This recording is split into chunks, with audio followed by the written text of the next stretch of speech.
There are silent heroes among us. We see them every day.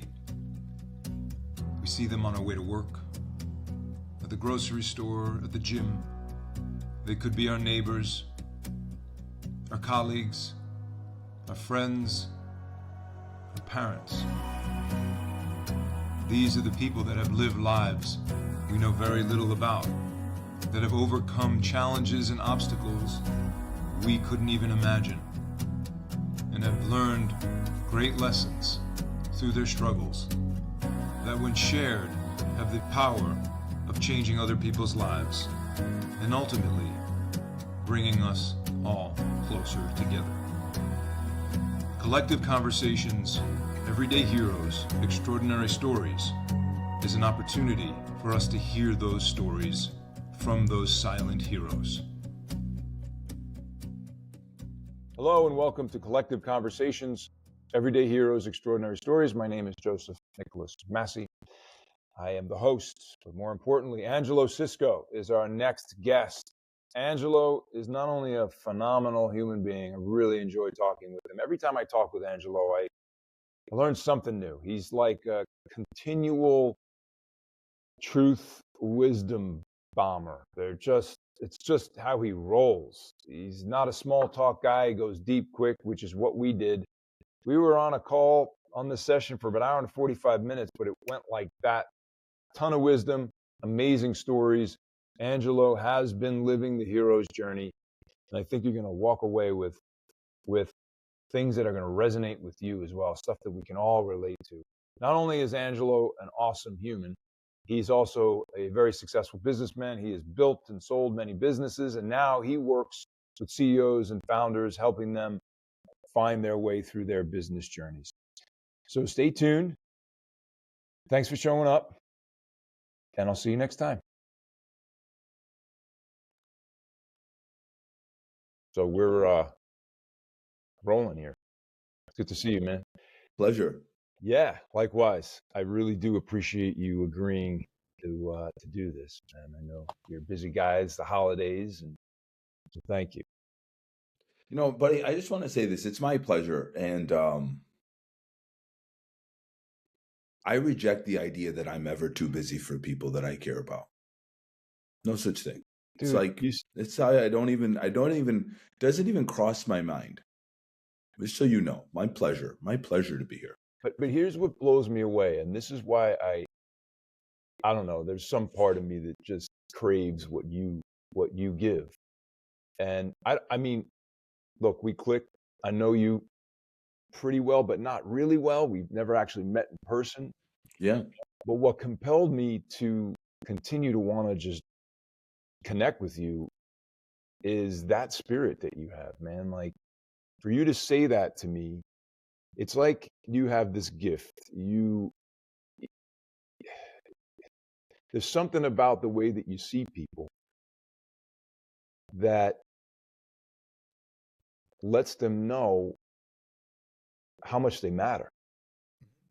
And I think that, tell me if I'm wrong, but I think it surprises people. Do you experience that surprises people? Oh, it's a great question. I just to get this straight, and I don't know if you've ever seen me do this. I do this all the time on like LinkedIn when people give me a compliment. I say, thank you for seeing me how I wish to be seen. So it's like my standard answer. And like people are a little freaked out about it. But like, honestly, Joe, like, isn't love just being seen? All right. Like feeling seen. And, you know, I think all of us just want to know that we're not just a number in our calendar or a time slot in our calendar. Like, just slow down. Like, you're not that important. I'm not that important. Like that, like we can't acknowledge each other. Like, you know, what am I doing right now? What am I doing today? Like, I'm going to go work with some clients and they have very important work and all this kind of stuff, but it's all first world problems that I'm solving. Let's be real here. Like, yeah. You know, what are we arguing about? 5% on profit margin? Who cares? Like, you know, like keep it light. You know, we're all just people just trying to do this. And yeah, I just try to see people because I want to be seen. I want people to let me, that's the wrong word, but just I want to allow people to be themselves, so they allow me to be myself, and we could just get on just fine. And I think every relationship that's rooted in like just total acceptance, you be you and I'll be me and we'll be great, is always a good relationship. Awesome. I Right? love it. I love it. And I had this flash of like wanting to bring your wife in here, man, because I want to see how Oh, you two roll, because I know you're someone who walks the talk, you my know, and wife is the best. it, she's got to be in the way that you show up. It's like, everyone can accept a certain kind of interaction. Yeah. And I think I know you well enough to know that if it doesn't go deep, you really can't roll with it. Oh my God. Two things I want to tell you. Oh my God. This is just unpack so many things.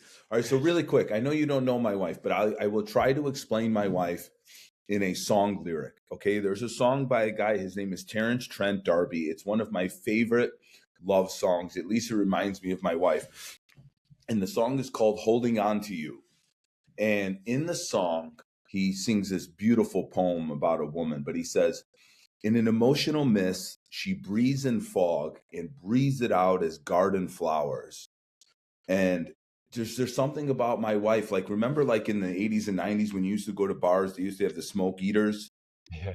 Yeah. That's how I feel like my wife is. She could take all this intensity that a Sagittarius likes me carries and just take a puff of it and just bring it down and breathe it out in flowers. And she's the best. And that's why I love that song.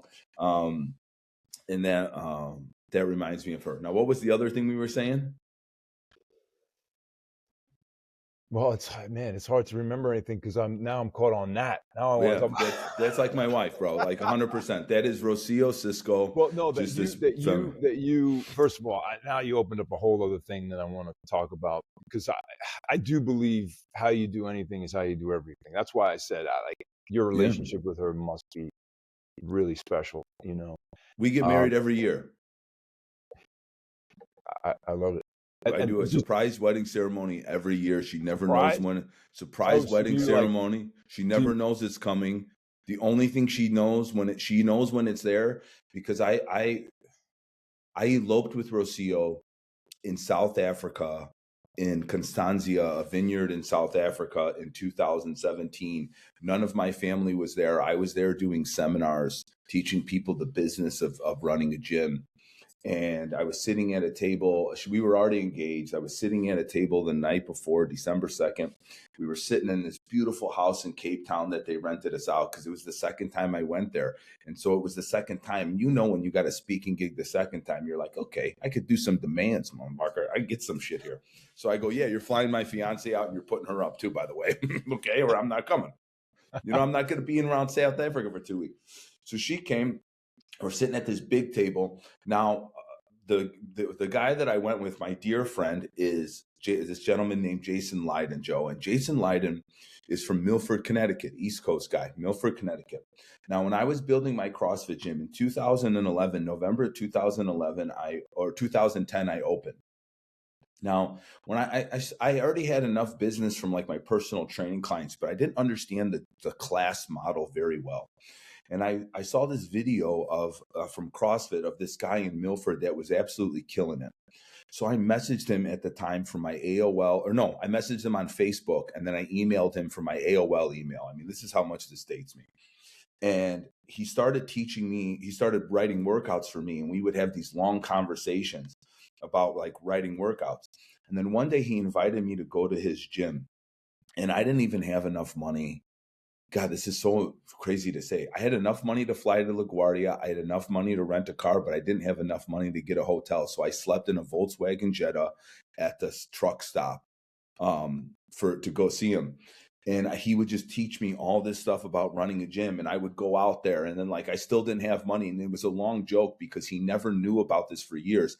I used to sleep in like $30 crackhead motels, like full of, like, I would be wearing more clothes just because I was so skeeved out from being in the bed. But I didn't have the heart to tell the guy, and years later, but I just would come there and soak up all this knowledge. So this guy like taught me everything, like no joke. O'Hare CrossFit, the gym I built, was a mimic of CrossFit Milford. I would just sit there and watch his classes in the corner with a notebook, and he would leave and go to the bathroom, and I would take all pictures of his bookshelf, and I would just buy all the books, and I would just go, I just want to know what this guy thinks. Just amazing guy that brought me up inside of this CrossFit world together, and we wound up becoming good friends. He's at the table. Me and him are doing these seminars, and his wife's there. And I look at Ro, I'm all romantic, I'm fucking wild, and I go, let's get married here. And she's like, what? We have a wedding planned next year in St. Lucia. And I go, so what? I want to marry you now. And she kept saying no. And I hit my hand on the table and I go, tell me one reason we shouldn't. And there was silence. And by this time, everybody at the table started hearing me. And then everybody goes, yes. The host goes, I know the place. And the videographer goes, I'll film it so everyone in your family could see it. And my friend Jason stands up and goes, I've always wanted to marry somebody. And so 24 hours later, we got married in a vineyard when the sun was setting. I mean, epic. It looks like someone painted it. We got married in South Africa.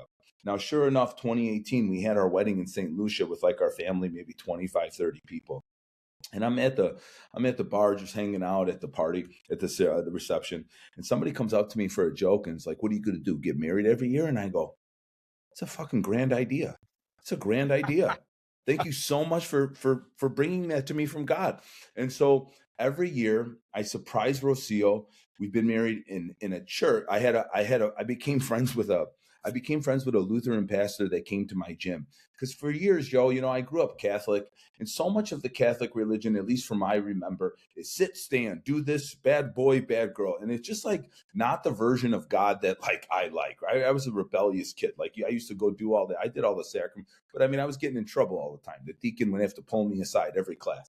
And so I said, listen, I'm going to read the Bible. And he gave me like a better version of it, more contemporary version of the Bible to like understand. And me and this guy would have chats. I'd read one of the Gospels. He'd come over for 2-3 hours, and I'd go, "Who is this guy? Why does he marry?" And we became really good friends. And I was like, "Well, we haven't gotten married in a church. Can you marry us?" And he's like, "Yeah." He opened up his church for me.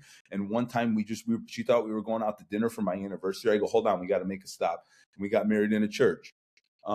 We've been married, God, at the beach. We've been married. I'm a part of this huge community of people in Santa Cruz, and we get together every year for a reunion. We got married there. My seventh wedding, we were on our way to Northern California, and I told her we had to stop in Las Vegas to have dinner with one of my clients. And it was true, but the reality is we were going to get married by Elvis. I thought lucky number 7, get married by Elvis. So I got married by Elvis with my 6-month-old baby there. I mean, I'm wild about this stuff. So every year there's a new wedding. This year was the first year in our new house, and I have a 6-year-old son. He and I have a beautiful relationship, and he's very good at public speaking. He's very, very not scared of it. And I love that he's like that, very much like me. And so we would be on our way to jujitsu and swimming, and I would teach him the lines of what to say. And so this last wedding, we were also expecting a child. And I told Ro, yeah, we're going to do it Saturday with the kids. We'll tell them Saturday. She's like, okay. But before that, we stepped out. I had my wedding costume on. That's what we call it. It's the only time I ever wear this original wedding outfit. And it's kind of nice for me too, to know that I'm keeping my 30-year-old body. You know what I'm saying? And so we got married this last time. Santiago did a beautiful job when we got married, and then we revealed that we were having another baby that same day. It was a beautiful celebration. And so every year we get married, we have a great time. And Rose, my soulmate, that's how I married her. I took her out for coffee one day, and I just sat across from her, and I said, out of nowhere, Joe, the first thing I told her, I said, I think we're soulmates. Do you think we're soulmates?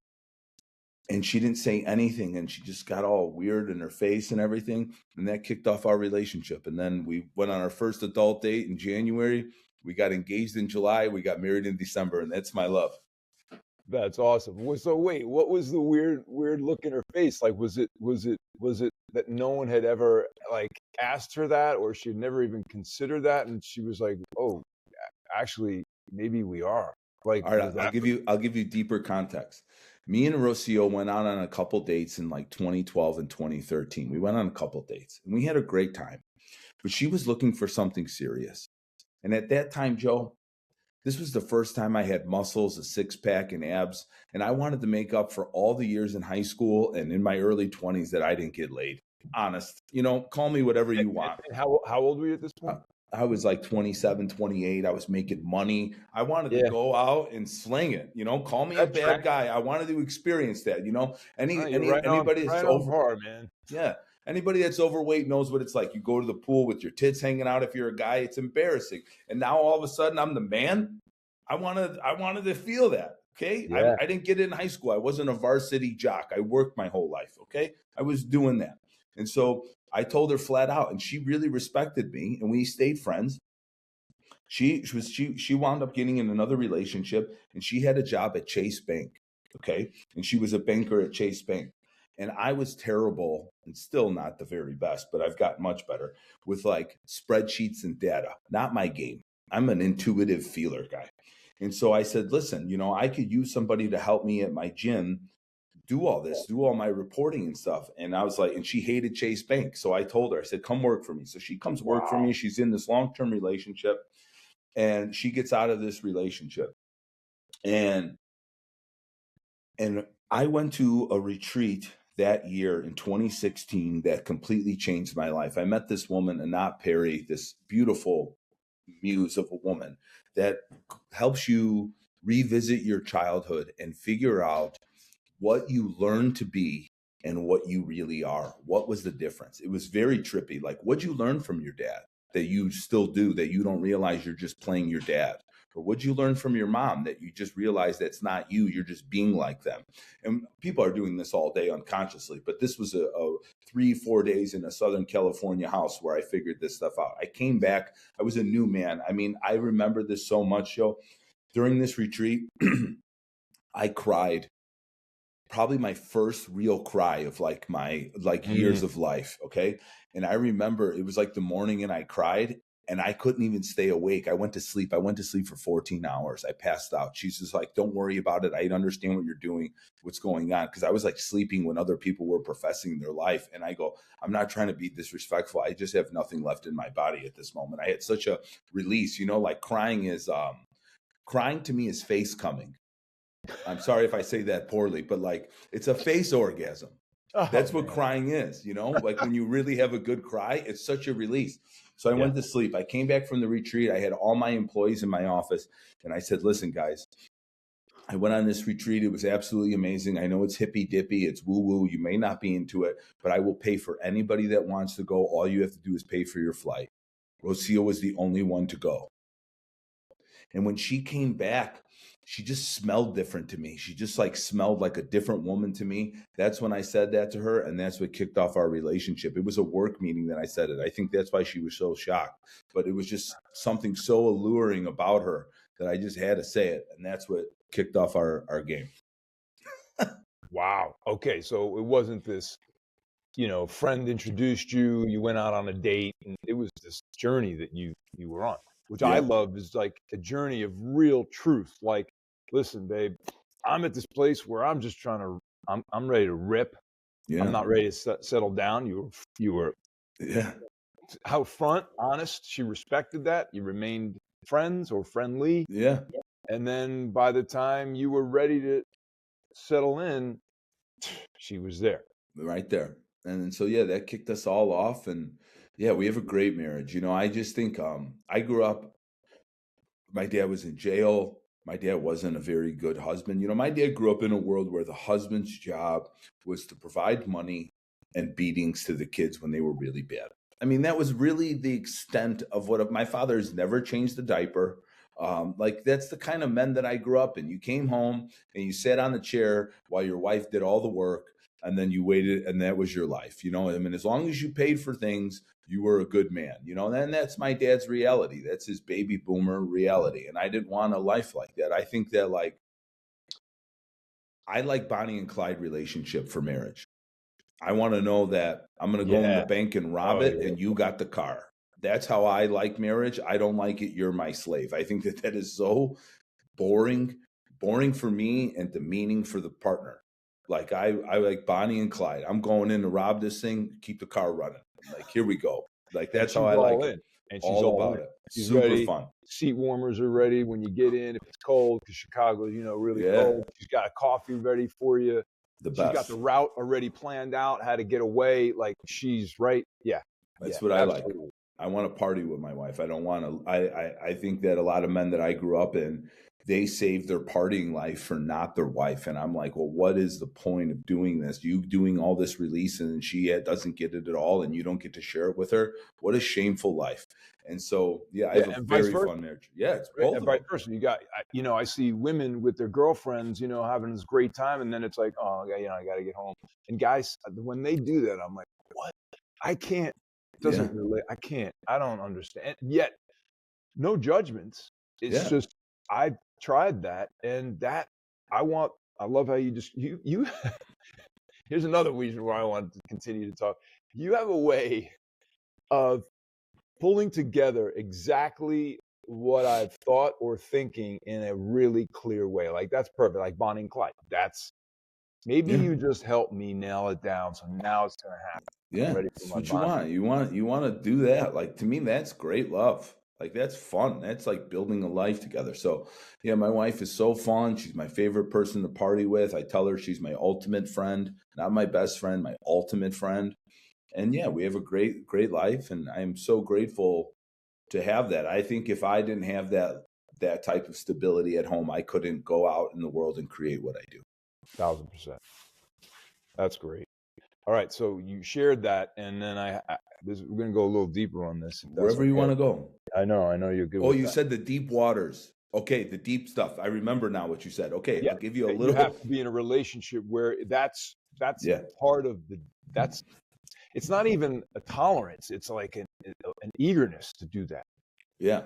So there's three levels of conversations, right? There's three levels of conversations that people could have. The first one is about the past and the present. It's relatively a low level conversation. Those are the surface level conversations that people have all day. Oh, how's the weather? Did you watch the Bears? This is what happened last week. Like old news up to the present. Those are like very surface level conversations. Your second level of conversations you could possibly have is about the future, people's aspirations. Tell me about your goals. Tell me what you want to accomplish. And those are very juicy ones when people really know what they want. Okay. And then the highest level of conversation you could have is about your identity, your values, what you believe in, what really matters to you, what you think is absolute truth. And I just think that I try to have level 2 and level 1 conversations. I don't want to have a lot of level 3 conversations because I don't need you. I could just scroll on Instagram and you could I could find out everything you're about to tell me. And so I just like to have the real deep stuff because I think that that's when you get to talk with somebody's soul and not their mind. 1,000%. You did it again. I mean, that's exactly, you could call it small talk, but you're right. It's about the past and what's happening now. I love hearing about what people envision for their future, and it's also really amazing to watch. They're like, wow, I've never really thought about that, and Yeah. that's really interesting. And then the identity questions, when I start getting into those, it's like, nobody's really asked me that before, or Totally. this or that. But that's, to your point, that's where I have to live. I want to. It's like a digging. Yeah. That you spoke to, like the intuitive nature. It's the same thing for me. It's like, oh, you said something there. I gotta hit on that. Can you say more about that? Because I think something's really interesting is there. Yep. For example, when you said you worked with this woman who helped you to go back and explore your child life, Mm-hmm. and and then you talked a little bit about your dad and how we take, I'm still doing what my dad did. What? Because it's interesting. I was just, so I think I told you my dad passed Mm-hmm. this summer, and I still talk with him. Yeah. And I'm starting to do it more because I'm realizing how much access I have to him now in Yeah. a way that I never did.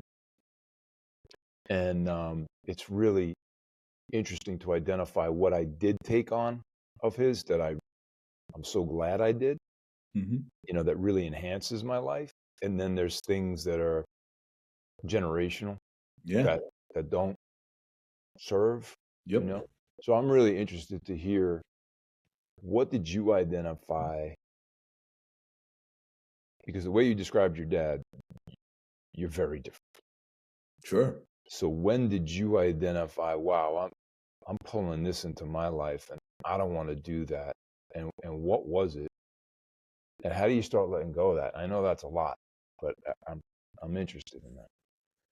Yeah. Wow. My dad and I's relationship is by far the most interesting relationship that I had to really unpack. I mean, I think everybody, your parents, you have to really unpack this relationship because there's so much inside of it, right? Because your parents are just these parents, then they're these people, and then there's also these other roles that they take on in your life. And like for my dad's role was he was my father, and he was also my biggest bully. Mm. My biggest bully. And so my dad, when I began to learn about my dad grew up in a little area of Chicago called Taylor Street. Some people call it Little Italy. It's a very Italian neighborhood. They all came here. Their parents bought buildings. They all lived across the street from each other. His name was Augie. The guy across the street had the wrench for the fire hydrant and used to go play in the fire hydrant. I mean, like that was the guy's name who really did Augie. I mean, Augustine, his real name was Augustus, but you just called him Augie, Yeah. Augie, go get the wrench. And he would go and open it for you and you play in the hydrant. I mean, really, it's how I grew up, playing with Augie would open it up, and that would be why I loved going by my grandmother's house. And so my dad grew up in this world where his father was a very quiet man, sat downstairs all day, worked 2 jobs, worked for the city and worked for Marshall Fields when there was a Marshall Fields, and worked all the time and gave his wife all his money. He had a very domineering, controlling wife. And my dad's mother was chewing nails, just a mean broad. I don't know how to say it. She was a very tough, mean broad. My dad was 14. She forged a work permit for him to go to work, and so she could keep his money. And everything in my dad's house, anytime anything was wrong with him and his brother, my dad got a beating for it from her. My dad's mom was very tough on my mom. And my dad grew up really overweight, and being overweight was a big thing in my family. My dad grew up overweight and was picked on a lot, didn't have a lot of confidence in himself. And why should he? He never went home and got that sort of,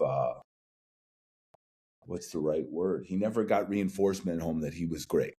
So that was it, And so he grew up overweight. And it just so happened, though, he grew up to be a big man. My dad was like 6'1". Like when he went to prison, he was 400 pounds. But in his teens, he was probably like 2,300 pounds. And he's a big man, big hands, like catcher's mitts or first baseman mitts, like a big dude. And one day, somebody pops off to him and tells him he's fat. And for whatever reason that day, Guy Sisco decided to beat him up. And my dad realized at that moment, something clicked in his brain that violence was his source of freedom. Just was, like right or wrong or indifferent, whatever, you could judge it. But that moment when my dad beat that guy up, everything stopped, and all of a sudden he had the power. And so what a perfect occupation to become a gangster. I mean, like if violence is how you find freedom, being a criminal is the epitome of doing that job. That's like what you get to do all day, violence and power and scaring people and stuff like that. So my dad becomes a criminal around 18 years old, right when he gets married to my mom. And he finds this guy who was a little older than him, maybe about 10, 11 years older than him, who he worked for. And that was like the first time in my dad's life that he had a man take interest in him. And it just so happened that guy took interest in my father, but he would have my dad go do violent things. But my dad was so enamored by the fact that a man took time to give him space and see him, that he would go do whatever he asked. And I get it, like from that level. I didn't get it throughout my whole life. But so my dad goes with this guy, does a bunch of stuff. My dad had a wonderful 80s. I mean, Mike Tyson fight, sit next to Bo Derek. I mean, at Caesars, like really fun time. Like when I could sit and talk to him about it, it was a really, I get it, like on many levels. Like for me, it was awesome.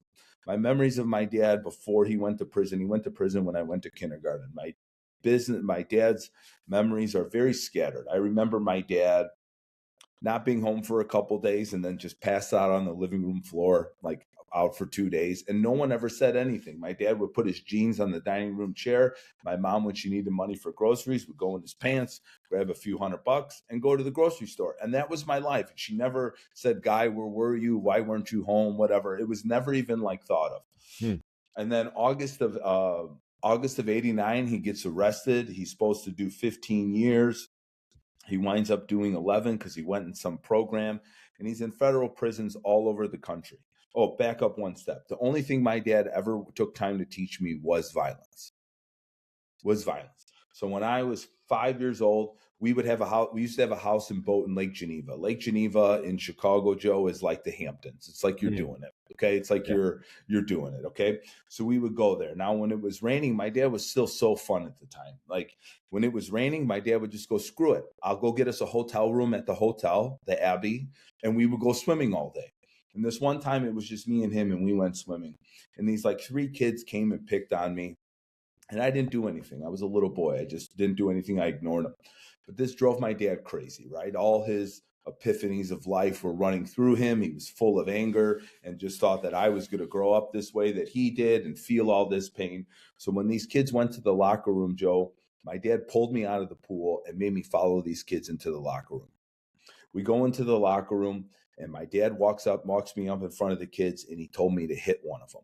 And so I hit one of them. I punched him. My dad was always teaching me how to punch and be violent. It was always there. And so I hit one of them, and the kid hit me back.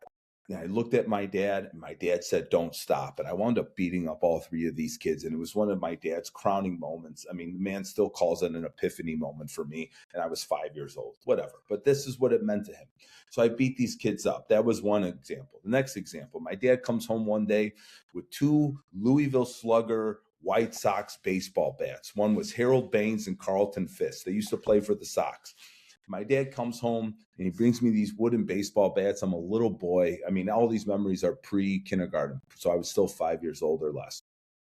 And he says, Angelo, if you're ever going to get in a fight, you come home and you get these bats. You go get your bat and you go beat a kid with a bat. And this is me at 5 years old. It's wild because I have a 6-year-old son now. It's just trippy to even say these things out loud. But he says, come get your bat. And I still remember this day. My cousin Alex was down the street having a fight with Jason Falbo. Jason and Alex, they were probably like 7 years older than me. They maybe were 10 or 12 years old. My cousin Alex is getting in a fight with him. I jump on my bicycle. I run. I run downstairs and I go get my bat. My mom sees what I'm doing and she freaks out. My dad was sleeping upstairs. She runs upstairs and goes, Guy, Angelo's getting his bat. I think he's getting into a fight. Meanwhile, I'm hightailing it down the bike. I could still feel how heavy the bat was trying to roll my bike because it was like an adult bat. Like it was a real heavy bat. And sure enough, my dad comes down there. He gets dressed.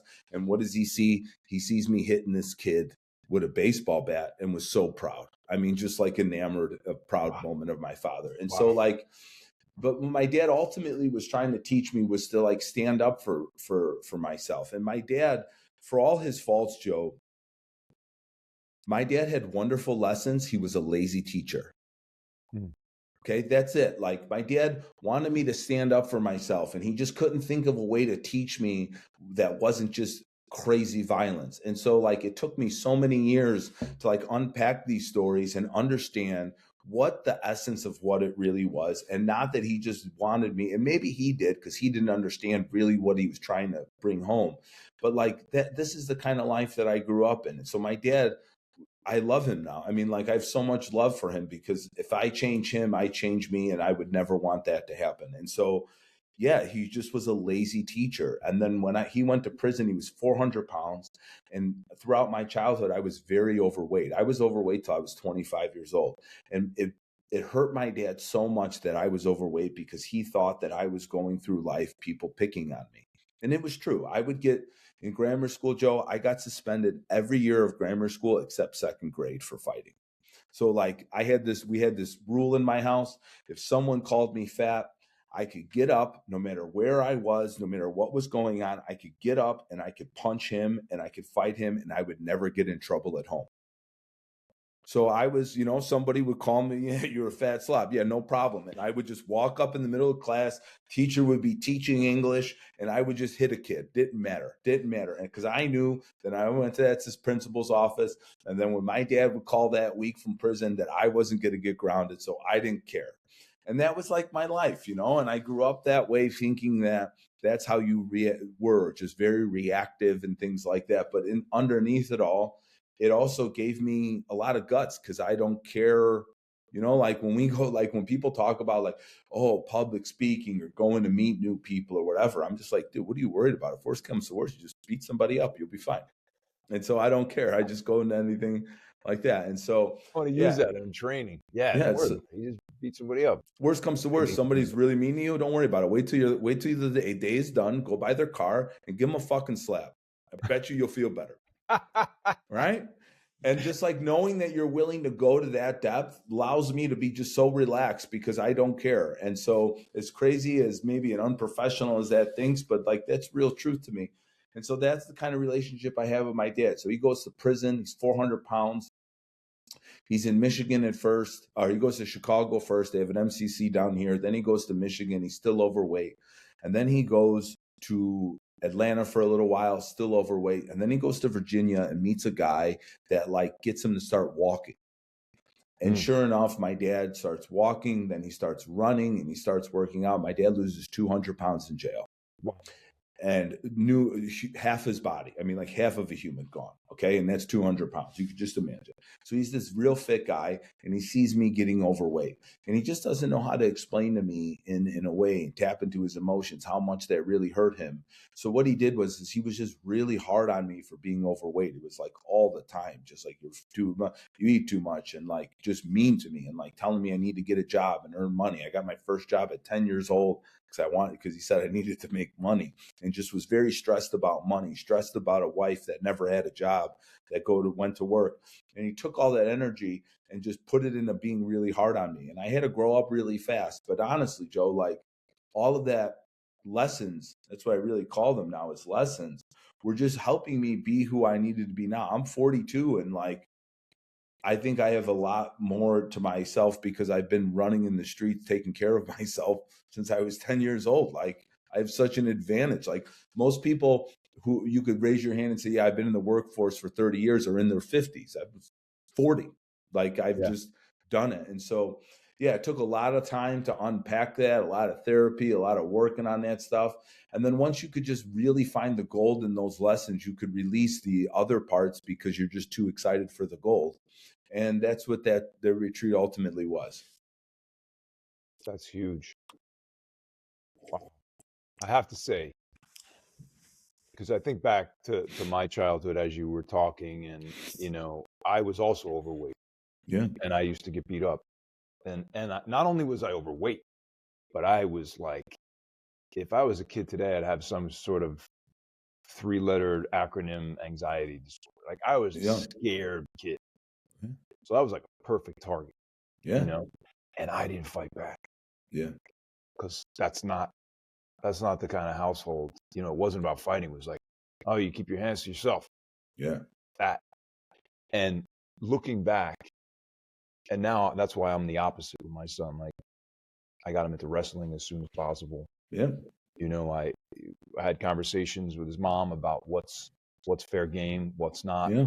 You never start it. You use it to defend yourself.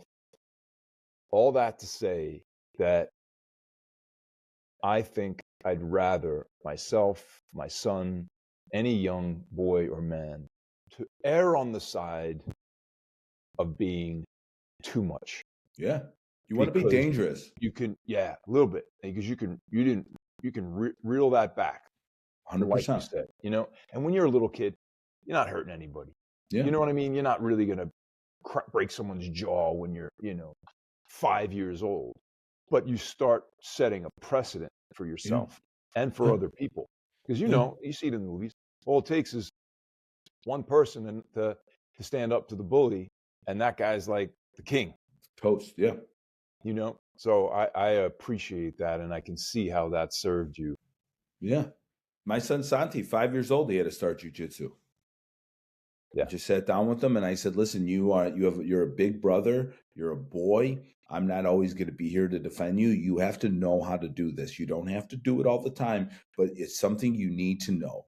You need to know that you know, because in that moment, you are either prepared or unprepared. And all I want you to do is be prepared. And that's it. That's right. That's exactly right. Because if not, you're a victim. Amen. And I do anything not to be a victim. Agreed. Yeah, man. Absolutely. I just wanted my son to not have to think about what to do when someone puts their hands on him. What's up? Like, doesn't even have to think about it. Yep. Same. You know? So it's, yeah, I appreciate that. That's good stuff. Yeah, it was my wild childhood. Good times. Good times. Well, yeah, and that's just a slice, of it. Yeah. So I think I told you this podcast is really geared around, because I love what you said about looking back on your life, how everything happened was formative and leading you to this place. Yeah. And, Everyday Heroes, Extraordinary Stories, like that's the name of the podcast. I really see the almost necessity for people to look back on their life as the hero's journey. Totally. 1000%. What's the other option? No other choice. It's the victim's journey. 100%. And man, I get it. I heard this once.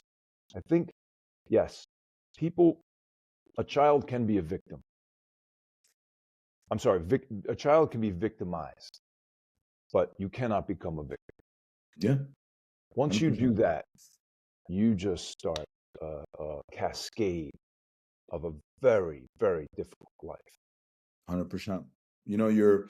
People define mindset in many different ways, Joe. I had a teacher teach me this, and I subscribe to this 100%. Your mindset is the stories that you tell yourself. Stories are made of words.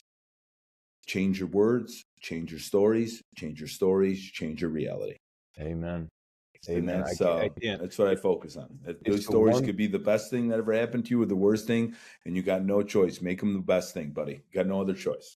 Yeah. Why would you tell yourself another story? And I know there are other reasons why we do that. It creates excuses. It creates, we're trying to seek the compassion and the empathy that we didn't get in that victim, when we were victimized, but it backfires. It's so disempowering. Yeah. And it's not to negate that there was a victimization. You do have to acknowledge that. Then it's like, all right, if your life truly is the hero's journey, what did you glean from that made you better? Yep. 100%. Like for me, being so anxious and such a scared kid and not sticking up for myself and knowing what that felt like, which then led to anxiety and some depression. And it was like, if I didn't go through that feeling, I would never be able to understand people. Totally. And their depth and have that kind of compassion. So it's definitely formed me and probably guided me to the work that I do. Yeah, absolutely. I love it. Which I'd like to learn a little bit more about you and your journey. Yeah. So so you said you were overweight till you were about 24, 25. Yeah. And then something happened, which I'm imagining led you into the epiphany of the value of fitness. And then you took off from there. So what happened? What was the moment where you're like, fuck this?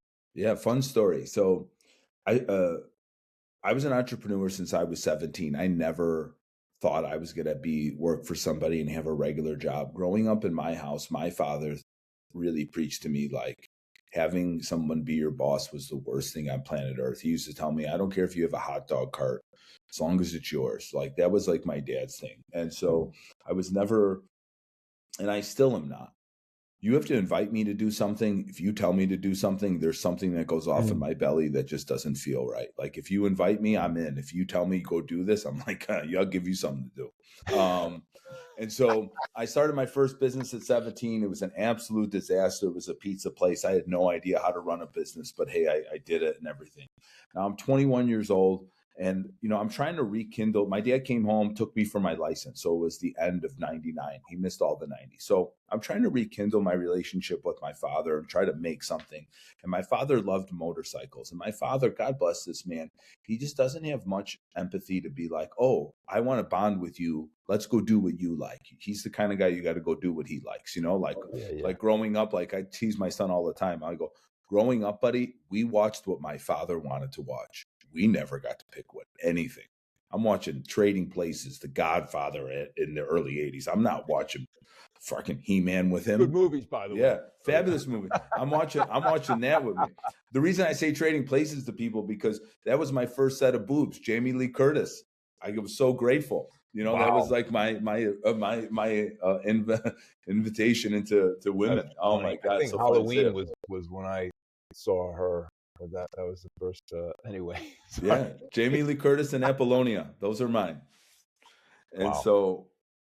so let me get back to this. So then I'm 21. I buy a motorcycle. 20s. I'm in my 20s. I buy a motorcycle because my dad likes motorcycles. We used to go on long rides. It's really great. Now I want this one day in October. I'm driving to my aunt's house for a party. And I'm with my sister's fiance at the time. I get off the highway. I'm about to go to the party. It's like 5 minutes away. And I have a green light. A landscaping truck blows a red light. I think they were just trying to make the light. And they hit my left side. And part of me really believes that they didn't even know they really hit me. And so they took off. And so I'm hit on my motorcycle on my left side. And I'm not knocked out. So I stand up right away. But then I look down, Joe, and my foot is flipped left. Okay, my left foot. So then I look down and I fall down to the ground because I can't stand anymore. And so I'm in this motorcycle accident. The ambulance comes. They take me away. I'm in the hospital for 2 months, countless surgeries. I have 10 screws and a plate in my left foot and all new skin. Like I had to do so many surgeries because they weren't sure if they were going to have to cut my foot off or not. Like they kept trying to do things. So I'm in the hospital those 2 months. I think I got to come home for like 2 or 3 days inside of there. I had countless different surgeries. We could go back and forth about that. Then I'm in rehab for 5 months. And during that time, I gained a lot of weight. And also during that time, my parents got divorced. And the reason I share that is because I had this illusion as a child that my dad was going to come home from jail and we were going to live happily ever after. Like we went through something together and my mom stayed married to him. But I didn't realize at my young age that like, if I didn't have 10 years with my wife living regular life, I don't think we'd be together, but let alone the fact that I was in prison and then she had to become a career woman and become this other person. And then they come back and they're not the same people. They just weren't. And so my dad gets a divorce. And during that time, that took the life out of me because everything that I believed in my identity was shook at that point. And I really thought my dad was going to like go to therapy and try to work things out, but he just really wasn't prepared for that. And so my parents get divorced. I move home to start paying the mortgage and taking care of my mom to help her out because my dad's gone. And I didn't know how to deal with my sadness. So I just ate a lot. I would just eat till I passed out, basically. It was just like, oh, the day is done. My mind's getting quiet. I'm just going to stuff myself with food and then I'll go into a little coma and I'll wake up tomorrow and it'll be fine. So I get up to about 300 pounds. In 2008, I watched the movie 300, sitting on a recliner, all full of myself, watching the movie 300. And I go, man, how did these guys get in such great shape? They're all like agile and athletic. And I'm like, wow, interesting. So I find out that they work out in Utah at this gym called Jim Jones. And Jim Jones used to do this methodology called CrossFit. And this is 2008. It wasn't very popular yet. So I started like underground digging through everything. Find out this thing CrossFit, start watching some videos. And I said, you know what? I'm going to start the new year. This is what I'm going to do. I watched the guy do a workout and I was like, man, I want to do this with my body. January 5th, 2009, I start my first CrossFit workout. I do this like fitness test. I run a mile. It wasn't even running a mile. I think it took me like 13 minutes. My ankle was still so swollen, like I could barely walk right. ran the mile. I tried to do pull-ups. I think I maybe did a half of one. And then I had to do some push-ups. And then at the end of this fitness test, Joe, I had to do 1 minute of burpees, like dropping on the ground and standing all the way up. And at this point, I was completely exhausted. I still remember this feeling. I think I did 3 burpees in a minute. And anybody that knows what a burpee is, that means it took me 20 seconds to fall down on the ground and then stand up. Okay, that's like horrendous at 25 years old. I left that gym that day, Joe, and I was 300 pounds at this 300 pounds, ankle swollen. I mean, just everything against me. How much long out of the hospital are you?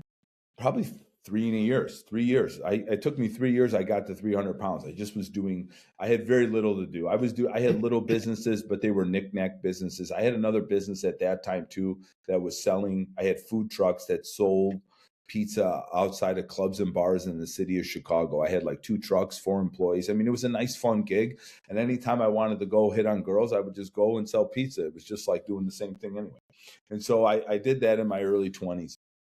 And I come home. I was crying the whole time walking home from the gym, just hysterical at like what happened to my life. And I remember this very consciously, just saying that I was going to make myself proud. I was doing this for me and nobody else, because like in my teens, I wanted to lose weight just to appease my father more than I even wanted to appease myself. I just wanted his approval. And I promised myself that I was doing this just for me. And something clicked at that moment. I found some resolve. 7 months later, I lost 100 pounds. I was a new human. Wow. During that journey, people were seeing me lose weight and they were like, yeah, can we go work out with you? This is amazing what you're doing. And I said, yeah. And I would have people work out with me. And then one day I took somebody to work out and I didn't charge anybody. It was just for fun. And I got down and I was like, man, why can't this be my life? This feels so good. Why can't I do this? And so I took out my phone. It was a Palm Pilot at the time, just so everyone knows where we're at in years. I took out a Palm Pilot and I texted everybody on my phone that I was training people at a local park and that I wanted to take on some clients. I told myself if I could get 10 clients by the end of July, that I could have something here. So sure enough, I get 10 clients. I have some bands. I have some medicine balls that I'm training people at a park. And it got cold like it does in Chicago. And around September of that year, I rented a racquetball court space. I made a deal with the Village Hall. And I said, listen, I want to train people here. This racquetball court's not being used anyway. Can I make it like a gym? And they said, sure. So I paid like $200 a month, put some flooring down, pull-up bars, and built a small clientele up to like 3 people on one. And I would train people. During that time, the business was growing and it was great. I felt like I was on to something, but I also thought being in this Village Hall, they want me to take off for Voters Day. They want me to close for this holiday. They want me to do this. And I was like, this is kind of killing my vibe and my business. So I said, screw this. I'm going to open my own gym. So November 11, 2010, I opened O'Hare CrossFit. I still remember it was a little dungeon warehouse in Franklin Park. It was 2,500 square feet. And I opened up that day. And so then I'm going along. And then a few months later, I meet Jason, the guy I referenced earlier. And now I start learning how to do this. I'm like, okay, here we go. So we start blowing up. We start growing. It's a very cult following. And it was all the perfect storm. I opened a CrossFit gym before CrossFit was popular. And then around 2011, 12, and 13, those were CrossFit's peak years. This is before you could go, like now you could go into any gym. I go to Lifetime or whatever, and you could see kettlebells. But like back then, you weren't allowed. This was not there. Okay, because I used to get kicked out of Export for trying to do CrossFit because I would leave the treadmill running and then I would run all the way to the weight pile to do deadlifts and run back and they'd be like, you can't do this here. You're a psycho. Someone's going to die. I said, oh, screw you. Okay. And so like CrossFit starts getting more and more popular. And so it was the perfect storm. I start getting into this. I lose weight. CrossFit gets really popular. I meet Jason. I start learning how to do the business side of CrossFit. And my gym blows up. And end of 2012, beginning of 2013, we're in 5,500 square feet. I think I have 200 and some members. Like we're rocking by all CrossFit gym standards. Most gyms barely get to 100 people. Like we were flooded. We were like doing great. And so, yeah, we're just growing. I'm learning more. I'm going to seminars. I couldn't stop learning how to do this stuff. And so I opened that bigger space that wound up being next door. So it was easy to move just overnight. We just opened up the other location and we were there. And then I'm like rocking. And at that point in my life, Joe, it was like, I thought I was solving everything that I wanted, right? Like when I was a kid, Joe, I didn't finish college. I got in that accident and never went back to college. College really wasn't my thing to begin with. I had no idea what I was doing there. We can make an argument that I think most 18-year-olds shouldn't go to college. They have no idea what they're doing anyway. And why should they commit for their life at 20 years old? Still don't think it's possible. That's neither here nor there. Yeah, so I don't go to college, but part of me is also ashamed that I didn't finish college. I didn't go to college. And so I made this promise with myself that if I made over six figures, it didn't matter anymore. I was like, oh, if I make over six figures, I'm just as smart as your college people. I just did it my way. Screw you. I didn't need you. So I'm there at that point, right? 2013, 24, making well over six figures, like more money in my life than I ever could have imagined.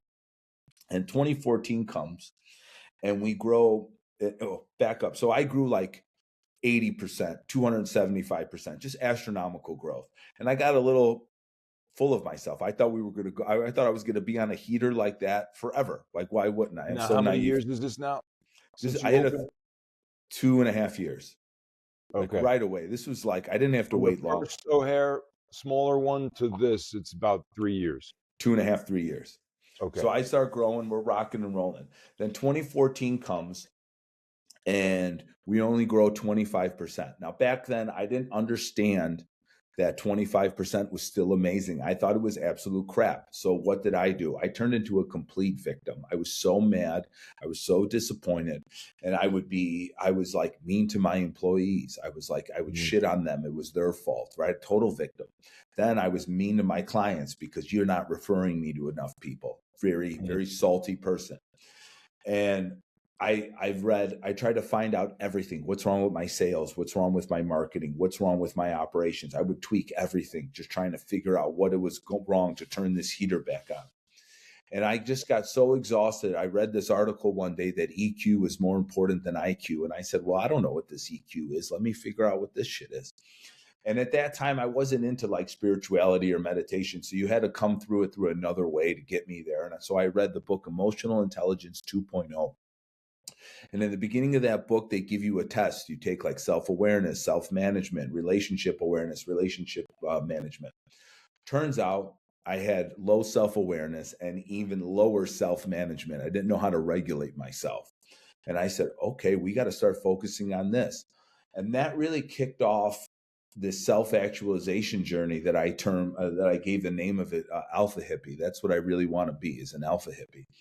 And so that's what began me like venturing out. And like I joined a very popular fitness mastermind, people that own gyms, nutrition coaching companies, supplement companies. We're all in this thing. It was 25 grand for the year. And I remember telling myself that I didn't have the 25 grand. I threw it on the Amex. But I remember telling myself that I'm going to get in this room and I'm going to learn everything that they learn, just like I did from Jason. And I'm going to figure this out. I'll get ROI, no problem. And so I joined this thing and I meet these entrepreneurs that are not from Chicago, that are from all these different walks of life. And I start learning that like, oh, you don't have to be a greedy taker, mother effer to be a good entrepreneur. Because that's what I grew up in. I grew up around gangsters. Like I didn't grow up around like enlightened people. I grew up around thugs, you know? And I go, wow, what do you mean? You guys get to even go out and dance and have fun? Are you guys crazy? Like at that point, like I was the guy that stood up against the wall. We never had fun like that. We never allowed ourselves to. And I start meeting these other people, start loosening up. I met Anat at one of the parties that we had, like when we were done there. And I start growing and doing all this stuff. And sure enough, I opened another gym in 2015. I opened a nutrition coaching company. And then and then I opened a company that if you want to go to the CrossFit Games, we do your programming for, because I had success in training people how to compete for CrossFit. So I opened up all four. Now I got all four of these businesses and I'm just rocking. I get a lot of notoriety inside of the CrossFit world for doing all of this. And people start hitting me up for business advice. And I was like, okay, yeah, dude, I'll get on a call with you and tell you what I do. It's not a big deal. And so I was like, man, this is a lot of fun. Like for like almost like when I was just training people for that, I was like, this gives me energy. I'm going to keep doing this. Whatever gives me energy, I want to keep doing. And whatever doesn't give me energy, no matter how much money it gives me, I don't want to do it because I feel like a prostitute after I'm done. It doesn't feel good to me. It's not a good energetic exchange. So I started helping people out with their businesses, and I'm like, man, this is cool. And I had a connection with this podcast that was really big in the CrossFit world. And I said, you guys don't have any business coaching. Why don't we launch a business coaching company? I'll run it for you, and you guys go out and sell it for me. And they said, okay. About 6 to 8 months later, we had 400 gyms all over the world. I had 8 coaches, and I built this business coaching company. And so here I am. I have amazing people. I learned how to hire people. I learned how to develop people. And I had all these people run these businesses for me. And then also too, around 2016, like, we started making all this money, started having more freedom because I finally learned how to run a business, wasn't such a psycho. And I got to start traveling the world, Joe. Like, that's when I start to go to places. And I would go to Italy. I would spend a week in Costa Rica in the TP figuring myself out. Like, no matter what was going on, I would just say yes. And I would go and fly there. And I knew that everything was taken care of back home. And so I had this wonderful few years of exploration and learning other cultures and meeting other people. And and so that right around 2018, 2019, I just started not loving the fitness industry anymore. Just didn't love the game and just felt like I was just solving the same problems. And for me, I think the biggest sign of growth is solving new problems, having new problems and solving new problems. If you're solving the same problems, you're in the same level of the video game. Like, I grew up playing Nintendo, right? Like, level 5 of Mario was always the same 10 things you had to do to get out of that level. And after I did that a few times, I didn't want to be in that level anymore. It's pretty boring, And so I realized that it was time to step away from the fitness industry. And it was probably one of the most challenging things of my life, because breaking up with something you really love that's giving you a lot is really difficult. And it was a lot to go into that. Like, could I do this? Who would I be if I wasn't this guy, this and that? Anyways, I started setting everything up to sell in 2019. And one by one, I sold everything. And right before COVID, I sold my first gym, O'Hare CrossFit. I remember this day, Joe.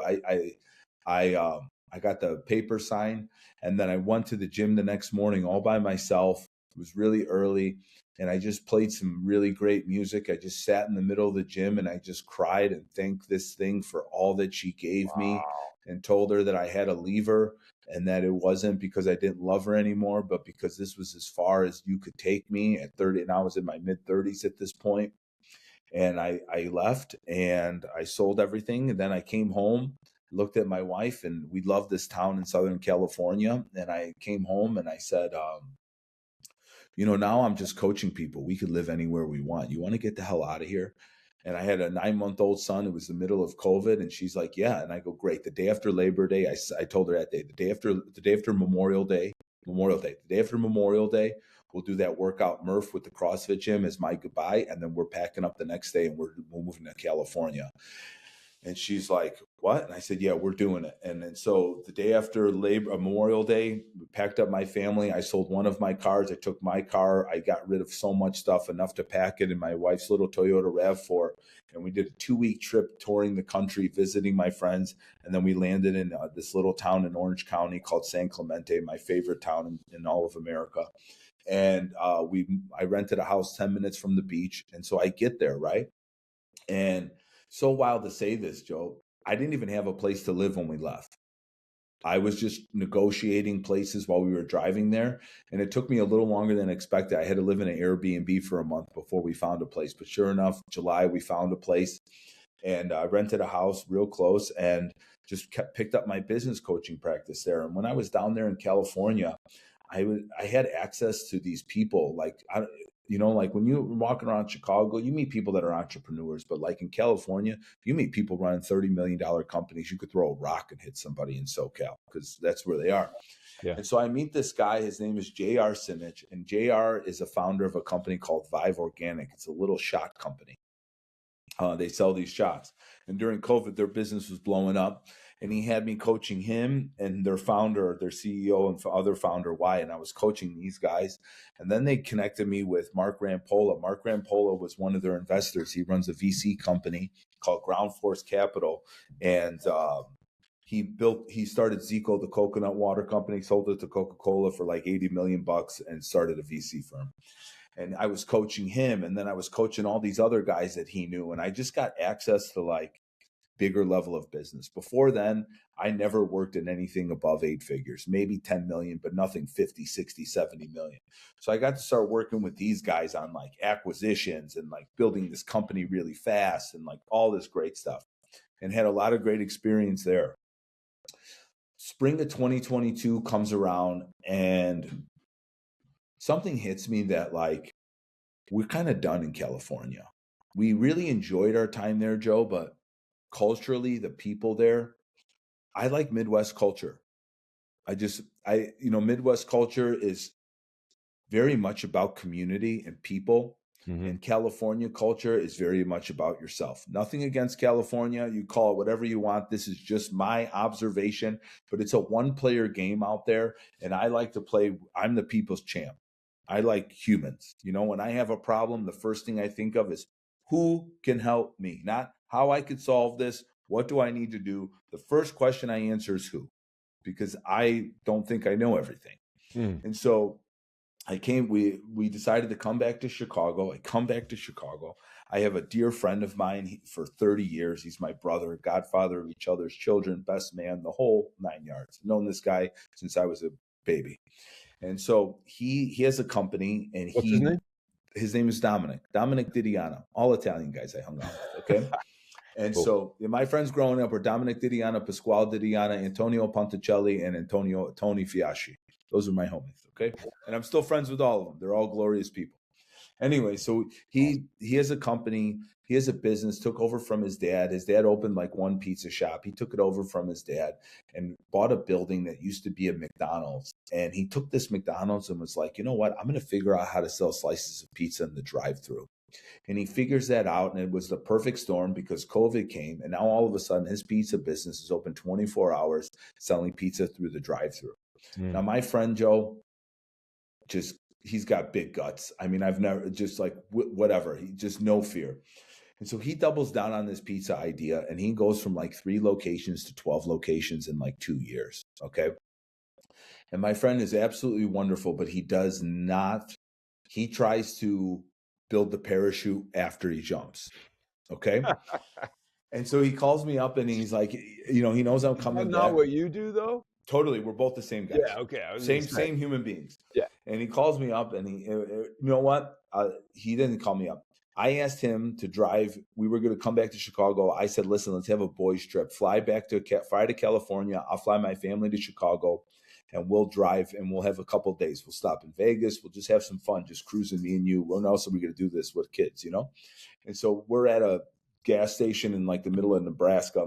I go inside to get something to drink. He's getting gas and he comes out and he goes, you know, I could really use your help organizing this stuff, because he knows that like creating structure and building up people are like my 2 favorite things inside of business. I think you need to set up the game, and then I think you need to develop the people that are going to play in that game, and everything else takes care of itself. Like that's just what I think business is. And structure is the org chart, what, you know, really identifying what makes you good, your vision, your strategy, like what are we doing in this ecosystem? And then these are the people. I have to get these people to be the best people they can, very much Ted Lasso style, because the best people do their best work. And he knew that I needed that. And he had this company that went from like 30 employees to 100 employees in 2 years. It was all over the place. So he goes, will you come in and help me do this? And I said, sure. You know, he's my best friend and I have a skill that could help him. So I came in and did it, built everything back up, very much EOS, operating system world. That's my game. And so I, you know, built a whole senior leadership team, redid all the meetings, put all this structure and core values, and like did all this stuff. We had to go through a firing spree, like getting rid of like non-core value fits. Because at that time during COVID, he had to take anybody that would show up to work. And so you're just kind of dealing with that. It took me about 14 months to get that all together, and it was absolutely wonderful. And it was a great time, but me and my friend shouldn't be working together. Not just something that we learned along the way. You know, Joe, we have very similar ideals, but we play the game differently. And it was conflicting. It just was. Said. That's you know, really common, you know? Yeah. Like he was like Showtime Lakers and I'm like the Detroit Pistons. We play such different games of basketball. Nothing personal, just they don't work together when they play together.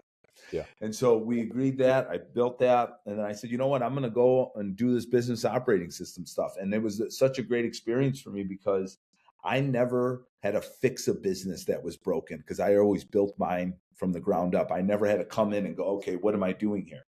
And during that journey, one of the first things I did is I joined Vistage. I was like, I've never fixed a company that was broken. So how do I do this? I need to go, like I said, my question is, who do I need to be around? Well, if I'm around these guys that are 50, 100 million, Tony Iannessa, I bet you I could figure this out. So I get into a Vistage group with Dave Gallowich, and that's where I met Tony. Tony sat next to me the first day, and I know this is going to sound whatever it is, but the fact that I sat down to a guy with a vowel in his last name from the same neighborhood that I was that first day gave me a bunch of solace that I could do this too. Yeah. Right? Because I wasn't an MBA. I didn't, but Tony Iannessa, oh my God, I'm Angelo Sisco. Of course I could figure this out. If he can, I can. And so I joined this Vistage group, and that was like part of how I figured out this company. Got done with the Dom and was like, I'm just going to go help other companies get out of this chaos and stuff, because of my biggest passion in business is when a founder builds a company so big that he or she being the center of it is actually the detriment to the company, not anything else. And I know that very well because I was once in that place. And so I love working with that level of business. You're a founder, you build it up to a few $1,000,000, and now you have an opportunity. You're at a crossroads. You could either keep it a business, and my definition of a business is about a person. Or you could, and the benefits of that, let's just be honest, there's benefits of keeping it a business. You as the founder don't have accountability. You could do whatever you want, and everybody has to revolve around you. That is a very cool place to be. Like, let's be honest, right? In that moment, your ego is stroked like it's never been stroked. But it's also to the detriment of the growth of the company. Now, if you want a company's about an idea and accountability. And you have to decide, am I going to put myself out there? Am I going to be transparent with everything that's going on with this business? Do I have to come up with a plan and stick to it now because everybody's going to be here? Am I going to stop micromanaging and let people get out of the way? And am I going to stop trying to have everybody need me to stroke that ego? And there's a journey. You have to decide which one it's going to be. There's no right or wrong, but you have to understand, because the guy on this side, your ego will be stroked. You will be the man, but you will never get over 8 figures. I guarantee it. And this other one is about building long-term wealth, building up people. But then you also have to drop your ego. You have to be accountable to other people for the first time. You have to answer where the money goes now, because you're showing the money. It's no more longer your piggy bank. It ain't your wallet anymore, Jack. And I love that journey, because I really believe in order to take that other road and being a company, what was needed is an identity transformation. You have to become a different person, because you have to break up with an identity, much like I did. You have to break up with an identity that once served you. And for the most part, it does. You more than likely finally have the house, you have the car, you make a few $100,000, maybe $500,000. Everything on the outside is amazing. But meanwhile, on the inside of this business, you are the bottleneck. And you have to let go of all of that need for control, need to be the man, competing with your own teammates. You don't do as much as me. Oh, how many times I hear that? I want to choke. Okay. Like, you have to let go of all that, and you have to turn away. You have to stop being Michael Jordan, and you have to become Phil Jackson. You have to stop trying to think that you need the ball at the last second. You need to develop the people that want the ball at the last second. And that's my favorite journey in business. And so that's what I dedicate my practice to. I have a program called the CEO Rewrite that is all about untangling this identity. You have to become aware of it. You have to accept it. You have to put it in the past. You have to become grateful for it. And then you have to release it and become a new identity. Who are you stepping into now? So I designed a program just specifically for that, Joe. This year, I'm finishing up actually my first person in beta right now. After our session today is our last session. It's been absolutely amazing. It's 8 weeks. So I do that with people, and that's for like deeper work. And honestly, it's the hardest program of all the things that I do to sell, because it's the last thing the person thinks they need. And so, like, a lot of times the people that come to me are the people that have just punched themselves out and are willing to try anything. Much like me, punched myself out. I'll show you what this EQ shit is. That's how a lot of people find EQ, because you've been successful being the other way. Why would you think you needed something like that? It's always outside of you, but in reality, it's there. So I do that. And that's honestly, Joe, that's my life's work. That's from my heart to see people transform these identities, regulate their nervous system, loosen up their grip from all these old stories, and start seeing their people in such a better light and treating them kinder and treating them better. Like for me, I look at how a founder talks to their employees, and I know everything I know. If they don't greet them good morning and how are you, I know that they suck. If they don't say please and thank you, I know that they suck. If they ask questions, but they're just formed in statements, I know they really suck.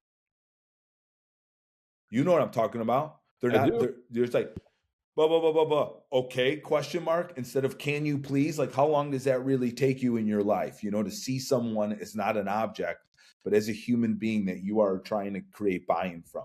And that to me is what I focus on, because they're not seeing people as people. They're seeing people as objects in order to get what they want, instead of focusing on these are people. How can I help them become better and get what they want? And then they'll give me what I want just out of circumstance. It just works out that way. But you have to learn how to release that. It's how can I help people get what they want and you get what you want no matter what. It just works. God is just the best with that game.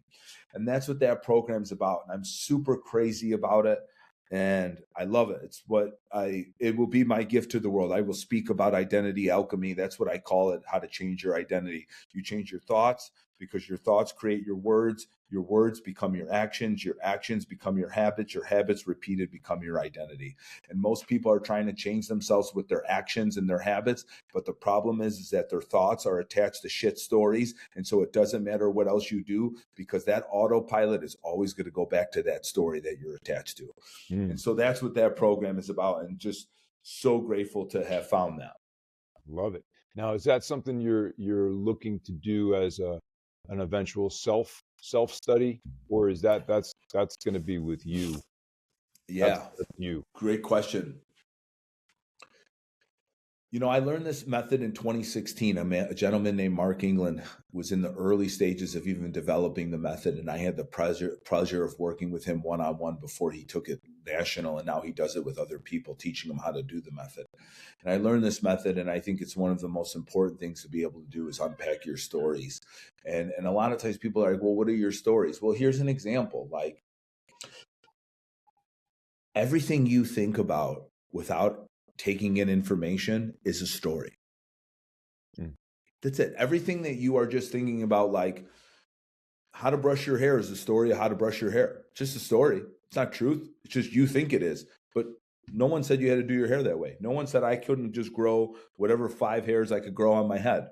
It's a story that I should be bald. And like it's from that level, how you should park your car, how you do everything. It's just a story of that stuff.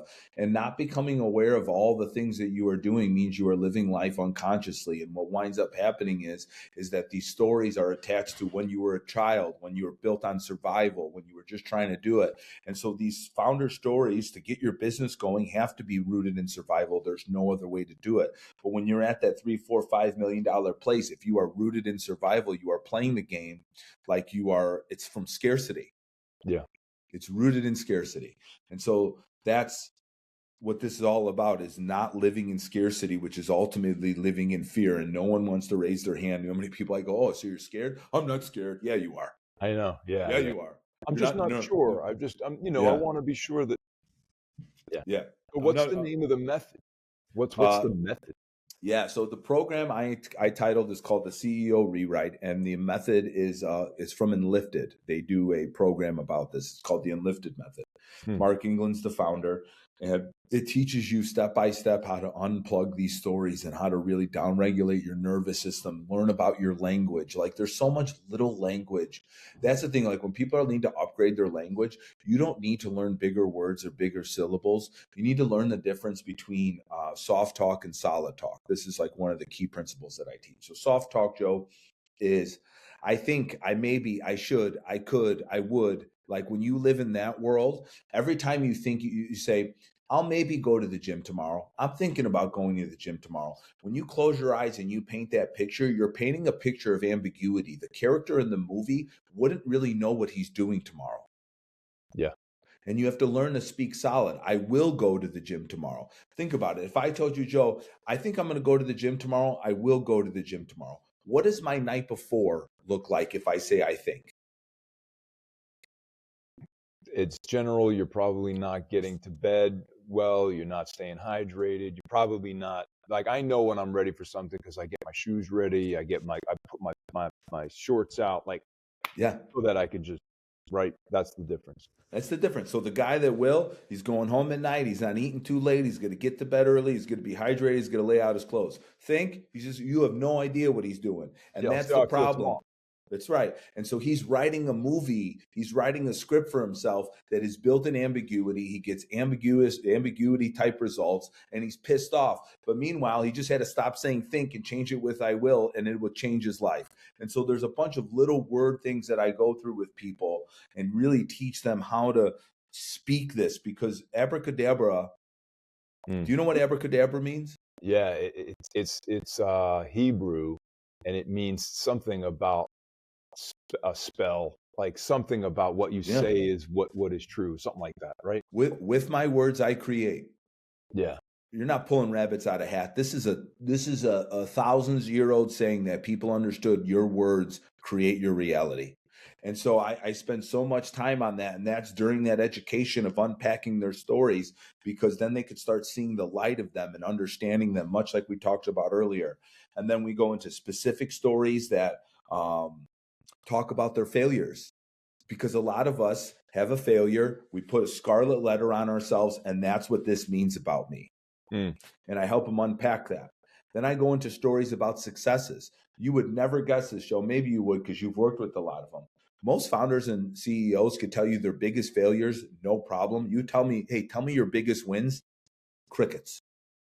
And so they're living this world where they're in the courtroom only presenting negative evidence against themselves, and then they wonder why the judge makes them guilty. Right. Yeah. And so we talk about that, your wins. Like, what is it that made you you? What does this mean about yourself that you could do this? And enjoying those moments and not just thinking that it's all bad. And then we finish up with this special form of goal setting that I have for this newer identity. And that's pretty much the 8 weeks. I love it, man. It's great stuff. Super fun. Just it's such a joy to do. It feels like I'm just giving people a gift. You're seeing them just get liberated. I teach them how to regulate your nervous system so that you're just not so tightly wound, and you could find these answers. And so that's the CEO rewrite. I do that. I do a lot of business operating system facilitating annuals and quarterlies and keeping companies together during those sessions. I love facilitating meetings. It is probably one of my favorite things that I get to do in my practice. I love the idea of walking into a room and just meeting everyone where they're at with this energy and then taking them on a ride of better energy. I just think I'm like a DJ. I don't even think about anything. People are like, how do you prepare? I do a lot of homework and I do a lot of thinking, but all I really focus on is I interview every single person that's going to be at the meeting, because I just want a pulse of what frequency I'm getting when you walk in this room, because I know where we're going. We're going to God, baby. It doesn't matter. I just need to know where we're starting. And then I do that with them, like I have a ritual before I start every meeting. I listen to one song that like changes my frequency, and then I just walk in there and go take them to the gods. Angelo, let's go. And then that's all I'm doing. And so I love doing those. And right now at this time, I'm like in my annual planning season, these 2-day meetings. I had one last week. I have another one next week, and probably 3 or 4 to start the new year. It's super fun of that. And then I recently, I was so passionate about Vistage. I really loved Vistage. My chair and I are very close. We became really good friends. And earlier in the year, around May, we were having dinner, and he said, I think you'd be a wonderful chair. I'm like, I don't know. It seems like this is old white people shit. I don't know if I'm ready for this, And he goes, just try it. And so I started shadowing and apprenticing his group, and I kind of got into it, and I really enjoyed Vistage. And so September, I went to Chair Academy and learned how to become a chair. And it usually takes you like 6 to 8 months to launch a group. It's usually a very tough process. And I was able to launch my group December 10th. It took me less than 3 months. And I'm one of the fastest launchers in Vistage this year. Wow. They're all they're all singing my praises like Vistage, and grateful for that. And so I just launched a Vistage CE group. I have 8 wonderful members. These guys are absolute studs. And so that's my life: CEO, rewrite, operating system, and then once a month I'm a Vistage share. Fantastic. Yeah, great time. I have so much fun. Like, people are like, "Oh, you go to work?" I'm like, "Dude, I play all day." After you, Joe, I got Alex coming in. I'm finishing up last week a CEO rewrite. Then I'm going to have coffee with this CEO after we just had an amazing annual. And then I got one more. I just sit and hang out with people all day. Like, to me, like, this is like, I would do this for free. I really would. Like, like sometimes when I'm at a red light, I don't know if you ever do this, but like if you see like a 7-Eleven or something, I look at the lottery and I'm like, dang, 1.25 billion. And I'm like, well, what would I do with that money? And then part of me thinks like, I would still get up and do what I'm doing now. I'm at a place right now, Joe, too, where it takes time to get here. But in the very beginning, you got to take any client, anyone that'll pay you. And most of the time, anyone that'll pay you is usually the people you want to take a pencil and jam it in their neck when they turn the opposite direction. And I'm at a place right now where I don't have any of those. It's a pleasure to work with whoever I work with. I don't have to take you on. And if someone comes to me and I really don't like them, I just quote them double. Because then I say, you know what? At least I'll be able to take the kids on a nice vacation. Screw it. You want to do it? All right, come on, let's go. It'd be worth the pain. That's it. And everybody now I just enjoy working with. And so, I have a wonderful practice. And that's how I get to spend my days, just chatting with people, figuring things out, and just being a good listener for them. And like I think I told you this on a phone call is, this is all, to me, business is nothing but a journey of self-actualization. Yeah. This is all about a mirror. Business is nothing but a mirror showing you what you are lacking in you, what you are holding on to. Because that's the thing. It's not that you need to add anything. It's always you need to subtract. And subtraction is so foreign to us because we think in losing something is actually losing. But in this way, you really gain. And I really just guide people through all of this. Like, you have to face your biggest fear. You have to face your limiting beliefs. And the more you do that, the money will come. I mentioned this to you. I go, whoever you believe in the clouds, God, the universe, whatever you want to call that entity, you think he made business just for money? How boring. How boring. You think he just made it about money and power, a God? Oh, no, he made this so you could co-create stuff. You could create things because that's our biggest power. That's what he gave us, free will to create. And then on top of that, you get this journey of becoming an amazing person. And then you die. What else do you want? Yeah. Yeah. So that's the game I play and where I play it from. I love it, man. And I sitting here just agreeing with so much of what you're saying and resonating with and admiration, because I think you've reached a point where you're really,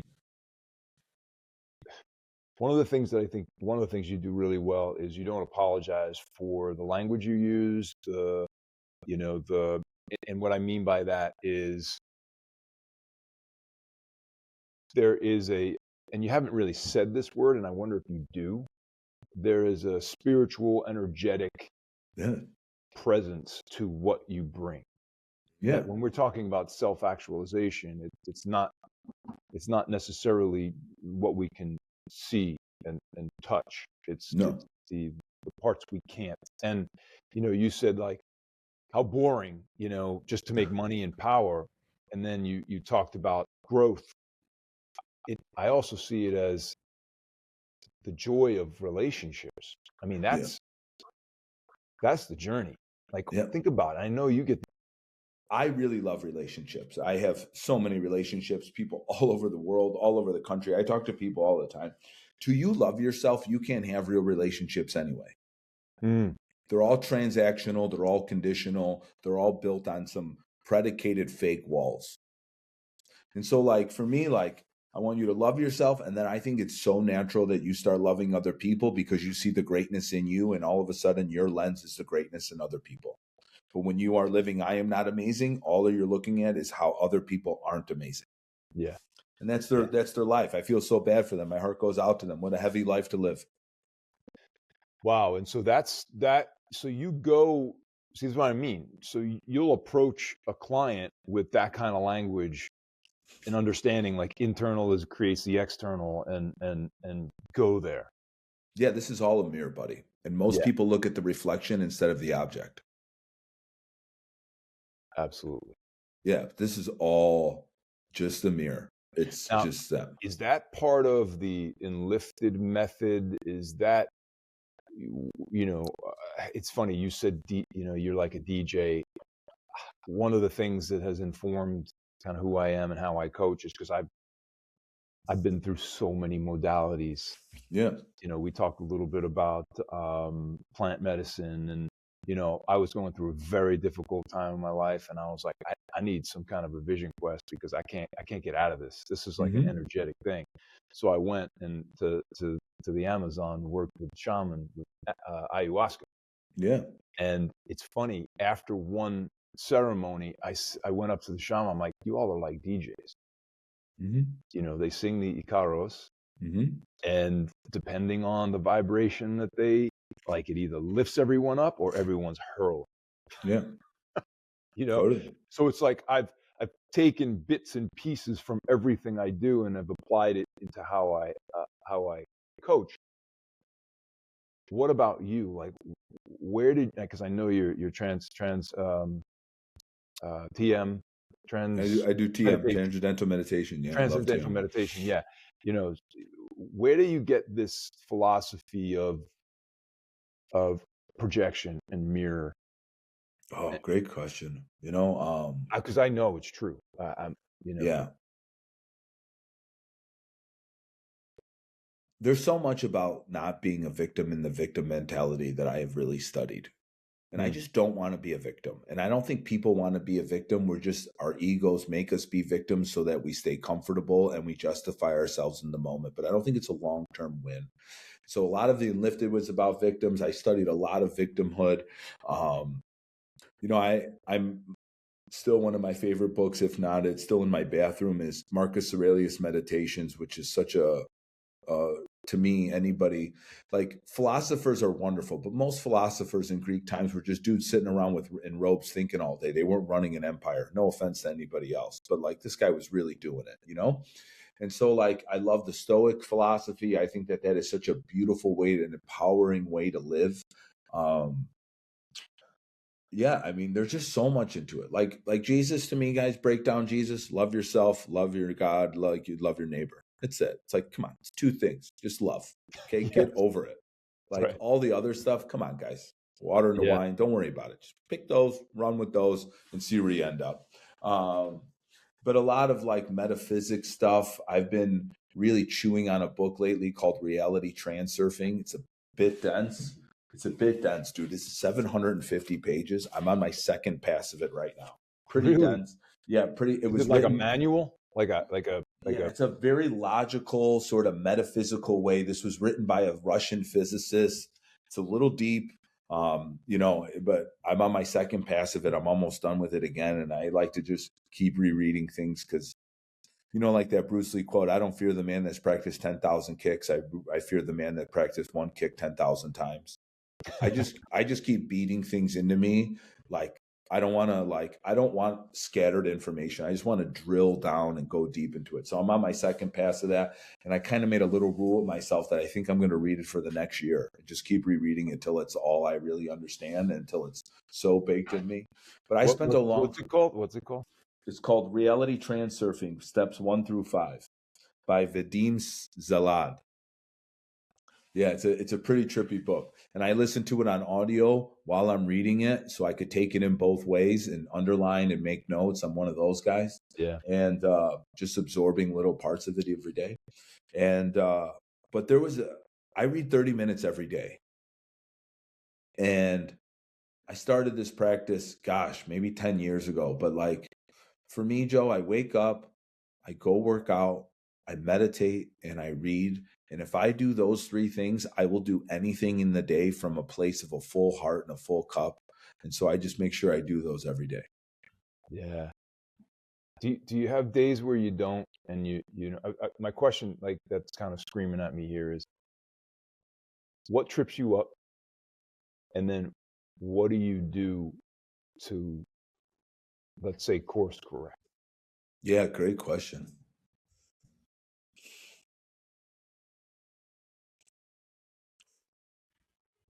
It's very rare for me to be tripped up. Okay. Like here, like this is a for instance, like I didn't meditate yesterday.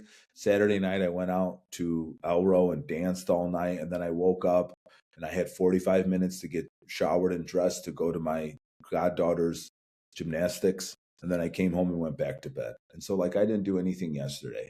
But, like, unless the only time I let myself sleep in past 5:15, Joe, is if I'm not feeling well. I don't go work out because I don't put more stress on my body. My body just needs more sleep. But other than that, I love to move. I have such a fun training program right now where it's like so loose. I do what I kind of feel. Like I'll wake up, like I'll get 3 days of lifting weights in, 1 day of harder, intense cardio, 2 days of rucking, and 1 day of yoga, and a day of the sauna I'll throw in there too. But those are all things I really enjoy. And because I scatter them throughout the week, it's not the same thing to me all the time. And so I really enjoy all three of those or four of those different types of training and pushing myself in little different ways. And meditation, I'll look this up right now. Meditation is very non-negotiable for me. I do it twice. TM is twice a day, 20 minutes in the morning, 20 minutes in the afternoon. So like after I finish work, before I get home with my family. And yeah, I missed yesterday. Other than that, I've done twice a day, almost 16 hours of meditation, 41 sessions so far this month. Last month in November, I didn't meditate on the afternoon of Thanksgiving. Call me a bad guy. 22.6 hours of meditation, 59 sessions. So like, I don't really, but the thing is my son meditates, like my house, like we all understand this, like Papa's going to meditate. All right, guys, see you later. Like it's all baked into my life. Journaling is baked into my life. Like this is like my son journals, like this is all just a part of our lifestyle. So it's not like, oh, you're going to do that. No, it's like we all do that. Yeah. All right. So here's my next question. Yeah. Because I find this a little bit, for me, a difficult bridge to cross for clients, especially when I'm doing more work with leaders. And I can see, 1,000% that slowing down, the power of slowing down, you get more done when you slow down. I like your analogy. It's about taking things away than adding things. It's like you got sandbags, and if you want to rise, you got to just keep letting go of stuff, slowing down, and then the fitness piece. I have great compassion for men who have had a hard time with that, especially in the industry that I work primarily, which is the design build world. I mean, their schedules are, those GCs. I mean, they get the good ones. They get a call and they drop it and they go and they serve their people. At the same time, it's costing them severely. Yeah.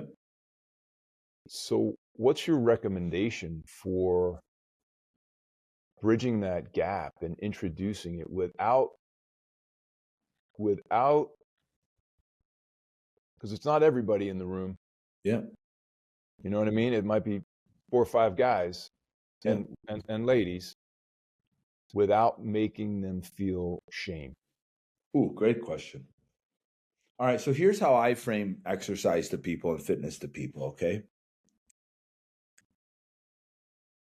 There are certain virtues that I believe that anybody with a half a brain would raise their hand and give you a better probability of success. There's just certain ones. Discipline, willpower, work ethic, delayed gratification. I don't care who you are in the world. I don't care what language you speak. Discipline, willpower, work ethic, and delayed gratification are paramount, are foundational things of success. Okay? And so I look at working out.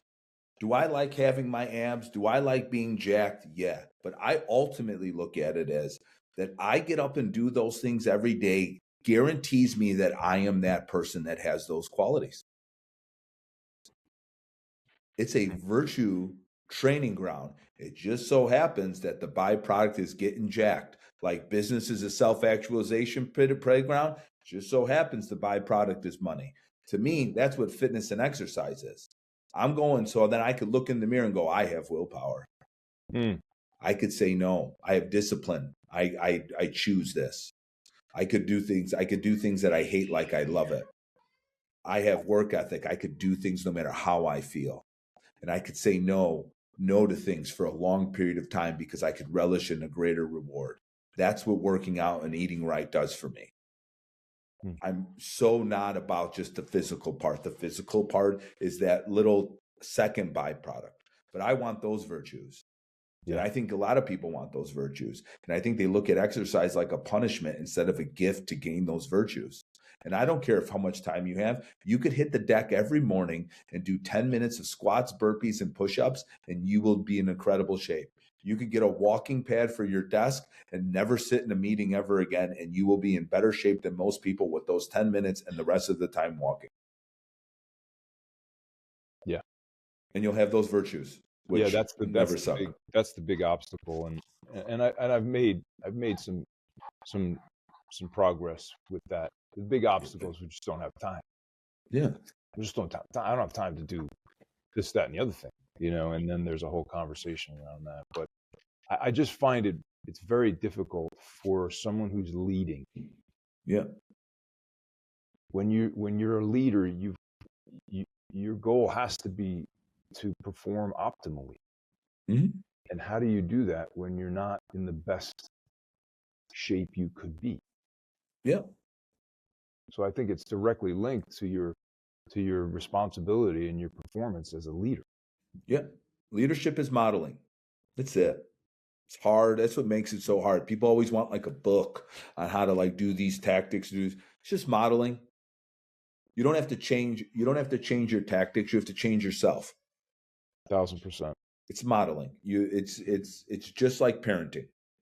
You model, right? Yeah. There's no such thing as do as I say, not as I do. Get over yourself. Yes. And you're talking to two guys who are overweight, yeah. So it's not something that comes naturally. No. It's something that has to be worked on daily, for me anyway. And it's become more of a mental thing for me than just a spiritual thing. I don't function optimally if I didn't get a workout. Same. Yeah. Same. Yeah. Wow. Well, I'm looking forward to people watching this and walking away with a lot of whether you meant to do it or not, the wisdom, and the support that I think just having people hear from you is gonna get them start thinking about what they're doing and how they're showing up. Appreciate it, brother. I really Thanks for having me. Any last thoughts or for whoever might be watching, what you have to leave? I mean, you've shared so much, so I don't know if it's necessary, but I just want to make sure if there's anything. And while you think about that, I just want to thank you, man. There's more to talk about, so expect another text and phone call because I'm going to dig in a little bit further on some of the things you talked about for my own benefit and growth. But yeah, anything you want to?